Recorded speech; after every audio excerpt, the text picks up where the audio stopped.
ولا تکونوا من المشرکین، دیکھنا نماز کو قائم رکھنا، مشرک نہ ہو جانا کہیں. یعنی کتنی بڑی بات ہے یہ. یعنی شرک جو اللہ کے نزدیک اتنی سینسٹیو چیز ہے. عموماً لوگ سمجھ رہے ہوتے ہیں کہ کسی بت کے آگے یا قبر کے آگے جھکنا. اللہ تعالیٰ تو فرما رہا ہے کہ جو نماز بھی چھوڑتا ہے نا تو وہ مشرکین کی کیٹیگری میں جا کے فال کر جائے گا. اس سے بڑا کوئی فتویٰ ہو نہیں سکتا تھا.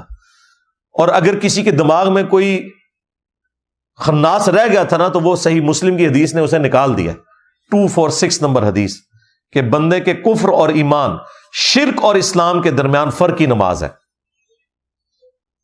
نماز نہ پڑھنے والا پاکستان کے شناختی کارڈ میں تو مسلمان ہو سکتا ہے، اللہ کے ہاں وہ مسلمان نہیں ہے.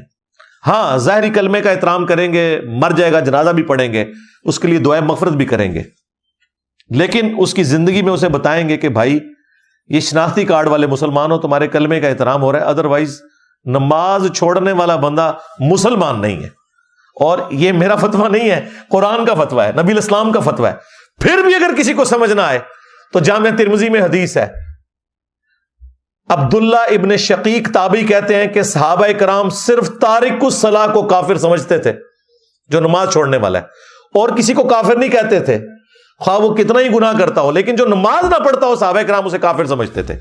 نہیں جی، اب تو اس فہم کا بھی مسئلہ ختم ہو گیا.